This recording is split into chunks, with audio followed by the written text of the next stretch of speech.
ఇక ముందుగా అందరికి సమ్మక్క శనార్థులులా మేమైతే సమ్మక్క ఇంట్లో పెట్టుకుంటామని మొదలు చేసినాం. ఇక మొదలు చేసినాక మనం ఎత్తు బెల్లాలం ఇయ్యాలి కదా అని మా అత్త మామ అయితే వచ్చి ఎత్తు బెల్లాలకైతే తీసుకొచ్చిండ్రు. ఇక కూర్చున్నాడు చూడు ఎత్తు బెల్లాలకైతే ఎంత ముద్దు కూర్చున్నాడు. గణపయ్య 90 కిలోలు దిగిండయ్యా.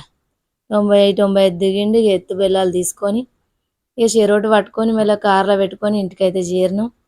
ఇక చేరినాక మా అత్తమ్మ మేమందరం కంకవనం అయితే పొంగ తెంపుకొని ఇంట్లో అయితే చేరినాం.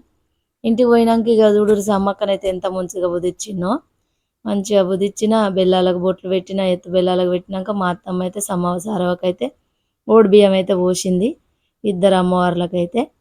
ఇక ప్రతిసారి గిట్టనే మెల్లగా పోసుకోవాలనుకున్నాం, పోసినాం మంచిగా అన్నీ చేసి మళ్ళీ పొంగ తీసుకుపోవాలి కదా అనేసి వాటిని అయితే మంచిగా కట్టి పక్కకు పెట్టేసింది అత్తమ్మ.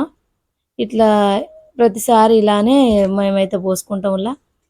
ఇక పోసిన తర్వాత ఎత్తు బెల్లాలను అయితే మంచిగా చిన్న చిన్నగా చేయాలి కదా. మరి 90-95 కిలోలు ఉండే, మరి 4 కిలోలు 5 కిలోలు అయితే మనకి ఇంట్లో కూడా నడుస్తుంది, కానీ అంత మరి అంత వంచాలి కదా అనేసి చిన్న చిన్నగా అమ్మ ఆడబిడ్డ మా యారాలు నేనైతే మంచిగా అంత చిన్న చిన్నవి చేసినాక ఇక ఎత్తు బెల్లాలు పట్టుకొని మరి ఊళ్ళో వంచడానికైతే చెరో గవాలైతే మెల్లగా ఎత్తుకొని లేచి లేవకున్నా కూడా మెల్లగానైతే లేపిన. ఇక గవాలని లేపి నెత్తిన పెట్టుకున్నాక ఇక మెల్లమెల్లగా బయటికి వెళ్ళినాం.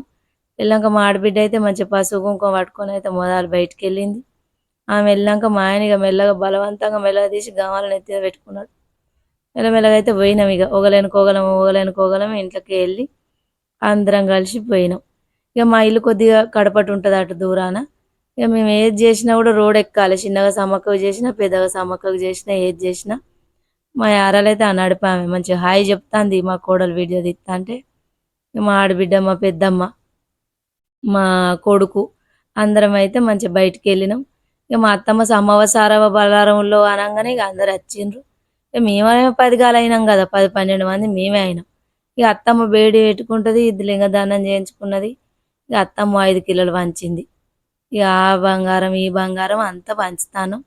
ఇక అందరికి పసుబొట్టు మా ఆడబిడ్డ పెడతా అంటే ఇక మేము పంచుతాను. మా చిన్న కొడుకు, మా చిన్న మరిది కొడుకు, ఇక మా ఆడబిడ్డల అన్నయ్య, ఇక మా బావ కొడుకు అందరం ఇక మేమే ఇంటి వాళ్ళం 10-15 కాలైనాం. మరి ఇక బయట వాళ్ళకి కూడా పెట్టాలి కదా అనేసి పిలిస్తే సారవ పలారంలో అంటే అత్తలేరు కదా, మీరే రాండ్రి ఇటు మేమే మంది బాగున్న విడ అన్నాక ఇక మేమే మంది దగ్గరికి గమలు పట్టుకొని పోయినాం. ఇక ఏం చెప్తాం మరి, ఇక 90-95 కిలోలు అంత వంచద్దా. ముసలాయ మంచాల అన్నాడు, ఇక ఎత్తలాడెత్త నోరు తెరిచిపన్నాడు. అయ్యో తాత లే సమ్మక్క పలారం అన్నాక లేచిండు. ఇవాళ మనవరాలకు కూడా పెట్టినాం. ఇక అట్లా పోతా అంటే మా ఆడబిడ్డ కలిసింది, ఆమెకు పెట్టినాం, ముసలమ్మకి పెట్టినాం, మా చిన్నత్తకు మెల్లగా వెళ్తే ఆమె వచ్చింది, ఆమెకి పెట్టినాం.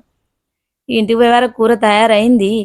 మటన్ కొట్టిండ్రు, మేకను కొట్టి తయారు పెట్టే వరకు ఇక ఉల్లిగడ్డలు మిరపకాయలు గోలిస్తామని కడి చేస్తాండ్రు. ఇక అందరు కలిసి మా పెద్దమ్మ, మా ఆడబిడ్డ, మా యారాలు అందరు పోతా అంటే ఇక మా మరిది కంచుడు ఎక్కిచ్చిండు బోటికి. మా కోడలకైతే బోటి అంటే ఇష్టం. ఇక నేను బోటి మంచిగా గోలిస్తే ఎర్రగా ఇవాళ నేనే పెడతా చూడుర్రి అని అన్నాడు. మా మరిది మంచిగా బోటి గోలిస్తాను. మరి మనమేం పని చేద్దాం.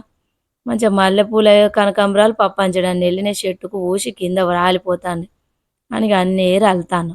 ఇక వెళ్తా అంటే మా పెద్దత్తను మా పెద్దమ్మ అయితే అక్కడ కూర్చున్నారు. మా చిన్న బిడ్డ నూనె పెట్టవా పెద్దమ్మ అంటే నాకంత నూనె అంటుతా అని వాళ్ళకి పంపి వాళ్ళు పెడతా అంటే మా మామయ్యని మా మరిది అయితే అక్కడ కూర్చున్నారు. ఇక చూస్తారు ఇవన్నీ. ఇక మేము ఏం చేస్తామని ఇంటి వెనుకనైతే మాకు మామిడి చెట్లు ఉన్నాయి, మామిడి తోట. అలా గంగరేణి చెట్టు ఉన్నది. ఆ చెట్టుకు కాయలు కాసినాయి.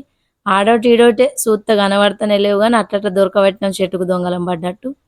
ఇది నా కాయ అంటే ఇది నా కాయ అనుకుంటా చూసుకుంటా ఇక మెల్ల చెట్టు పట్టి కట్టెను పట్టి కొడితే మా ఆడబిడ్డకు ఆ కట్టెకంత మసి ఉంది, చేతులు అంతా మసి అయినాయి. ఇక మెల్ల కడుక్కుంటే అనేసి కాయ అయితే పోగొట్టలే, కాయలు కొట్టింది. ఇక మేము కింద ఏరుతాను. ఎండిపోయిన విత్తనాలు ఉంటాయి కదా చెట్లకు,